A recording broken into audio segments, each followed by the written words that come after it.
उरण शहरातील मूलभूत सुविधांची दयनीय अवस्था आणि नगर परिषदेतील मनमानी कारभाराचा मुद्दा आता थेट विधिमंडळात गाजलाय। राष्ट्रवादी काँग्रेसचे आमदार जयंत पाटील यांनी सभागृहात सरकारला धारेवर धरले। उरणला पहिल्यांदाच महिला नगराध्यक्ष लाभल्या असल्या तरी सत्ताधारी भाजपकडून केवळ बहुमताच्या जोरावर विरोधी सदस्यांचे लोकहिताचे ठराव नामंजूर केले जातात। हा लोकशाहीचा गळा घोटण्याचा प्रकार असल्याचा आरोप त्यांनी केला। गेल्या 15 वर्षांपासून पाण्याच्या टाक्यांची स्वच्छता झालेली नाही, तर डेंग्यूच्या वाढत्या प्रादुर्भावामुळे नागरिकांचे आरोग्य धोक्यात आले आहे, असा आरोप त्यांनी केला। तसेच भाजी आणि मच्छी मार्केटमध्ये महिलांसाठी साधे शौचालयही उपलब्ध नसल्याची लाजिरवाणी बाब त्यांनी निदर्शनास आणून दिली।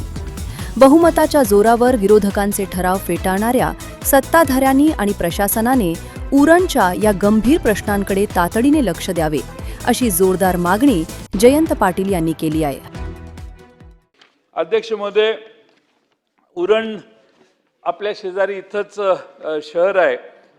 त्या शहरामध्ये अध्यक्ष महोदय, शहरात पिण्याच्या पाण्याच्या टाक्या गेल्या 15 वर्षापासून साफ केलेल्या नाहीत।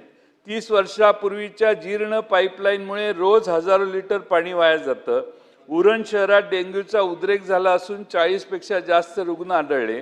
मुख्य नाल्याची संरक्षक भिंत ढासळल्यामुळे शाळकरी मुलांचा जीव धोक्यात आला। महिलांसाठी भाजी व मच्छी मार्केटमध्ये साधे अद्ययावत शौचालय नाही, केवळ कापडी पडदा लावलेला आहे। कापडी कचरा आणि बायोगॅस प्रकल्पात मोठा गैरव्यवहार सुरू आहे। क्रीडा संकुलाच्या ठेकेदाराकडून 1,77,00,000ची थकबाकी वसूल झालेली नाही। बेकायदेशीर बोरवेल मारणाऱ्यावर कोणतीही फौजदारी कारवाई झालेली नाही। यापूर्वी सभागृहात दिलेल्या आश्वासनानुसार दोषी अधिकाऱ्यांवर स्पेशल ऑडिट आणि कारवाई झालेली नाही, उलट ते पुन्हा पदावर रुजू झाले आहेत।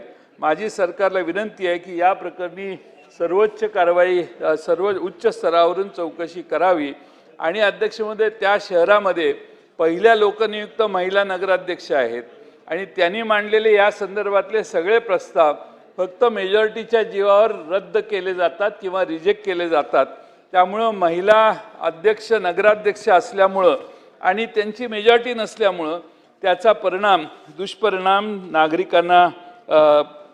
नागरिकांना भोगावा लागतोय। अध्यक्ष महोदय, शक्तीपीठ हा बांधकाम